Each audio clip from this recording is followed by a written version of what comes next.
दालचिनीमध्ये जे तत्व असतात ना, युजिनॉल किंवा सिनामॅल्डिहाइड वगैरे, ते असं प्रूव्ह झालेलं आहे, की ते क्षयाचे म्हणजे टीबीचे जे जंतू असतात ट्युबरक्युलोसिसचे, ते नष्ट करण्यासाठी पण उपयोगी ठरतात. म्हणून जखमा भरून येण्यासाठी म्हणून टीबीमुळे झालेल्या विशेषतः त्याला ट्युबरक्युलोसिस अल्सर्स म्हणतात, वुंड्स म्हणतात.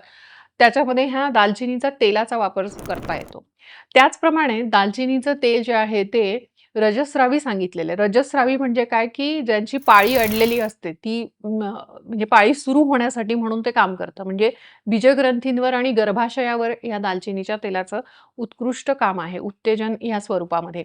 तर अशा वेळेस तुम्ही दालचिनीचं तेल घेऊ शकतात, तशी औषधं ते युक्त असलेली औषधं घेऊ शकतात किंवा दालचिनीचा काढा, काढा म्हणजे फांट या स्वरूपामध्ये तुम्ही तो तयार करू शकतात. म्हणजेच काय दालचिनीची पाव चमचा चूर्ण घ्यायचं, ते 1 कप गरम पाणी करायचं, त्याच्यामध्ये ते भिजत ठेवायचं, ते चूर्ण घालायचं, झाकण ठेवायचं त्याच्यावर आणि कोमट झालं, की तो जो काही अर्क असतो, तो त्या पाण्यामध्ये उतरलेला असतो दालचिनीचा.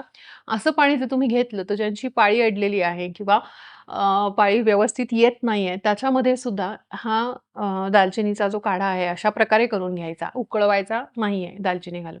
तर असा जो काढा तुम्ही घेतला, खूप छान रिझल्ट्स आपल्याला त्याच्यामध्ये सुद्धा मिळतात.